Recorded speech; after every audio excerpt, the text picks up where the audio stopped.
അസ്സലാമു അലൈക്കും വറഹ്മത്തുള്ളാഹി വബറകാതുഹു. പ്രിയപ്പെട്ടവരെ, സൂറത്തു ദാരിയാത്തിലെ 21-ാമത്തെ വചനത്തിലൂടെ അല്ലാഹു തആല നമ്മോട് പറയുന്നു: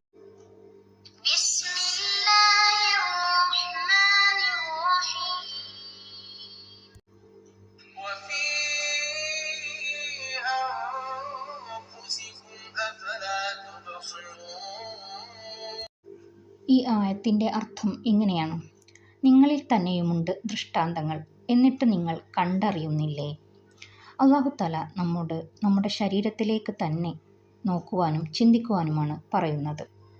നമ്മുടെ ശരീരത്തിലെ ഓരോ അവയവങ്ങളിലേക്കും നമ്മൾ ശ്രദ്ധ പതിപ്പിച്ചു കഴിഞ്ഞാൽ നമുക്ക് അല്ലാഹു തആല ഈ ആയത്തിലൂടെ എന്താണ് പറഞ്ഞിട്ടുള്ളത് എന്ന് മനസ്സിലാക്കാൻ സാധിക്കും. ഒരു ചെറിയ കാര്യം പറയട്ടെ. നമ്മുടെ കൈവിരലുകളുടെ അറ്റത്തുള്ള നഖങ്ങൾ നമുക്ക് എത്രത്തോളം ഉപകാരപ്രദമാണെന്ന് ഒന്ന് ചിന്തിച്ചു നോക്കൂ. അല്ലാഹു തആല നമുക്ക് ചെയ്തു തന്ന അനുഗ്രഹങ്ങളിലേക്ക് നോക്കിക്കൊണ്ട് അവനോട് നന്ദി പറയുക. അല്ലാഹു തആല നമ്മെ അനുഗ്രഹിക്കുമാറാവട്ടെ. അസ്സലാമു അലൈക്കും വറഹ്മത്തുള്ളാഹി വബറകാതുഹു.